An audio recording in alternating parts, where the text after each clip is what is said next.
नमस्कार, मैं Sumant Kashyap astro vastu consultant अपने यूट्यूब चैनल में आपका स्वागत करता हूं। आज के इस वीडियो में हम बात करेंगे शिक्षक बनने के ज्योतिषीय नियम के बारे में, यानी कौन से ऐसे योग आपकी कुंडली में हैं जिनके होने से आप टीचर बनेंगे। काफ़ी विस्तार से चर्चा करेंगे, ध्यान से समझिएगा। और यदि आप अपनी कुंडली या परिवार के किसी सदस्य की कुंडली पर देखना चाहते हैं तो आप देख भी सकते हैं। ये ज़रूर हो सकता है कहीं ज्योतिष में आप नए हैं तो थोड़ी सी समस्या हो, लेकिन फिर भी मैं पूरी तरह से एक्सप्लेन करूँगा। एक बात और आपको बता दूँ, 22 तारीख से हमारा प्रेडिक्टिव एस्ट्रोलॉजी का वर्कशॉप शुरू हो रहा है। यदि आप ज्वाइन करना चाहते हैं तो आप ज्वाइन कर सकते हैं फ़ी स्ट्रक्चर और कोर्स से रिलेटेड जानकारी के लिए। वैसे मैं इस वीडियो के डिस्क्रिप्शन में डाल दूंगा, लेकिन आप चाहें तो मेरे व्हाट्सअप नंबर 9955 और 792 इस पे संपर्क कर सकते हैं। कुंडली विश्लेषण, एस्ट्रो वास्तु कंसल्टेशन या जो भी मेरे विभिन्न प्रकार के कोर्सेज हैं, astro vastu, advance vastu, predictive astrology, वो यदि आप सीखना चाहें तो किसी भी प्रकार के जानकारी के लिए मेरे व्हाट्सएप नंबर पे संपर्क कर सकते हैं। प्रेडिक्टिव एस्ट्रोलॉजी के बारे में आपको बता दूं, मैं आपको कुंडली विश्लेषण करने के साथ साथ कुंडली आधारित जो उपाय होते हैं वो किस प्रकार से बनाया जाए और कैसे दिया जाए क्लाइंट को। चूँकि बुध ग्रह का एक उपाय हमें देखना है। बुध के लिए पन्ना भी पहनते हैं, गाय को हरा चारा भी डालते हैं, चींटी को हरे जो कच्चे आम वाला टॉफ़ी होता है उसे भी डालते हैं, नदी में खाली घड़ा भी प्रवाहित करते हैं, किन्नर को भी कपड़े दान दिया जाता है। काफ़ी उपाय हैं, तो कब कौन से उपाय को सिलेक्ट करना है काफ़ी विस्तार से चर्चा होगी। जहाँ तक मेरी जानकारी है, प्रेडिक्टिव के साथ साथ रेमेडीज़ कोई नहीं पढ़ाता, इसलिए मैंने ये लिया है। 3 बैच मेरे ऑलरेडी चल रहे हैं। आप चाहें, सीखना चाहें, इस जर्नी में आना चाहें तो आपका स्वागत है। चलिए वे स्टार्ट करते हैं। ये बर्थ डिटेल्स है, आइए देखते हैं।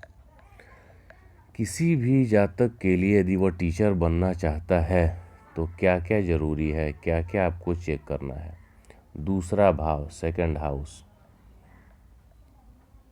दूसरा भाव, चौथा भाव, 5वां भाव, 9वां भाव और 11वां भाव, यही सबसे इम्पोर्टेंट होते हैं टीचिंग फील्ड में जाने के लिए।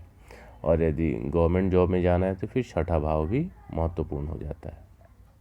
अभी इस कुंडली से देखते हैं।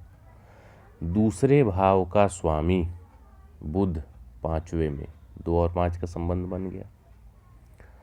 चौथे और 9वें इनका स्वामी मंगल, ये भी 5वें में, ये भी कनेक्शन बन गया। 5वें का स्वामी 11वें में, ये भी संबंध बन गया।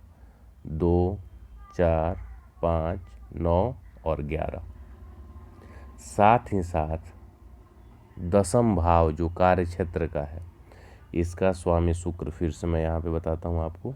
10म भाव कार्य क्षेत्र, इसका स्वामी शुक्र 6ठे यानी नौकरी वाले भाव में सूर्य के साथ बैठा है, तो यह गवर्नमेंट जॉब दे रहा है। आइए इसको हम केपी से एक्सप्लेन करते हैं। केपी से कैसे देखेंगे, वीडियो को आप 2 बार 3 बार देखिएगा, समझ में आसानी से आ जाएगा। सबसे पहले हमें देखना है लग्न का सबलॉर्ड, 6ठे भाव का सबलॉर्ड और 10वें भाव का सबलॉर्ड। तो 6ठे और 10वें दोनों का सबलॉर्ड शनि है, ये नौकरी को कंफर्म कर रहा है। कैसे, आइए आगे मैं बताता हूँ। मंगल को देखेंगे तो मंगल का संबंध देखिए 4, 9, 11, शिक्षा यानी शिक्षक बनाने वाले जो भाव हैं 2, 4, 5, 9, 11, उसमें से 4, 9, 11 आ गया। शनि में देखिए 4, 5, 6 और 10 आ गए। 4, 5 शिक्षक बनाने के लिए तीसरा भाव भी हो जाता है। क्यों होता है थर्ड हाउस? कम्युनिकेशन करने के लिए। यदि आप अपने स्टूडेंट को अच्छे से नहीं समझा पाएँ, उस तक कम्युनिकेट नहीं कर पाएँ, तो फिर बच्चे आपसे इम्प्रेस नहीं होते हैं। और 6 जॉब के लिए, गवर्नमेंट जॉब के लिए 10th आपका कार्य क्षेत्र, यानी पूरी तरह से ये जातक जिनकी कुंडली है ये टीचिंग प्रोफेशन में रहेंगे। अब हमें क्या देखना है, महादशा, शुक्र की महादशा चल रही है और चंद्र अंतर्दशा इनकी 2015 में नौकरी हुई थी, सॉरी 2014 में जुलाई में हुई थी। 2014 में देखिए यहाँ पे मार्च तक सूर्य है, उसके बाद चंद्र स्टार्ट हो गया, यानी शुक्र और चंद्र। तो हम देखेंगे कि क्या शुक्र और चंद्र इनको गवर्नमेंट जॉब दे रहे हैं, यानी शिक्षा वाले भाव हैं या नहीं है शुक्र और चंद्र में। चूँकि आपने लग्न कुंडली से वेरीफाई कर लिया, साथ ही साथ लग्न के सबलॉर्ड छठे का और 10वें का, ये सबलॉर्ड ने भी आपको बता दिया। शिक्षा वाले भाव लग्न के सबलॉर्ड ने भी बताया, और छठे और 10वें का सबलॉर्ड शनि है, इसने भी बताया।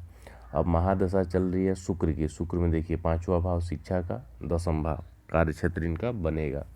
और चंद्र में देखिए 2, 3, 4, 11, चंद्र पूरे भावों को रखा है, यानी महादशा और अंतर्दशा ये दोनों पॉजिटिव हो गए, इसलिए इनकी गवर्नमेंट जॉब हो गई।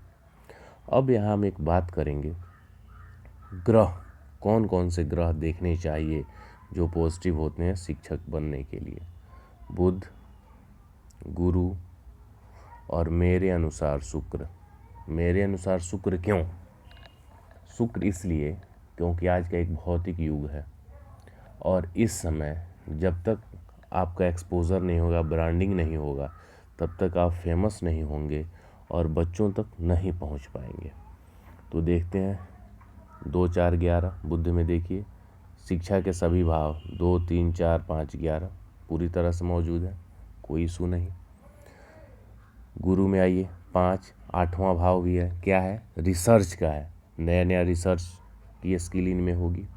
फिर देखिए 3, 4, 5, 5, 8 एकदम पॉजिटिव। शुक्र में देखिए 3, 5, 5, 5, 5, 8। ज़्यादा 5 क्या बताएगा? क्रिएटिविटी को बताएगा, जातक में क्रिएटिविटी ज़्यादा होगी, यानी ये तीनों प्लैनेट भी पूरी तरह से पॉजिटिव हैं। साथ ही साथ महादशा और अंतर्दशा भी पॉजिटिव है, और जो भावों के सबलॉर्ड हैं वो भी पॉजिटिव है। तो इस प्रकार ये जातक टीचिंग फील्ड में अपना कैरियर अभी चला रहे हैं, यानी इनका है नौकरी, गवर्नमेंट जॉब लग चुका है, साथ ही प्राइवेट कोचिंग्स भी चलाते हैं, तो इनका चल रहा है। और आगे भी चूँकि 10वां भाव भी 5वें के साथ ऐड है, जुड़ा हुआ है, और छठे और 10वें का सबलॉर्ड भी एक ही प्लैनेट है, यानी शनि ही बना हुआ है, तो इसलिए पूरी ज़िंदगी टीचिंग इनसे जुड़ी रहेगी। उम्मीद है आप सबको समझ में आया होगा। 2 बार 3 बार इस वीडियो को देखिएगा और अप्लाई कीजिएगा। बने रहिए, मिलते हैं कुछ और वीडियोज़ के साथ।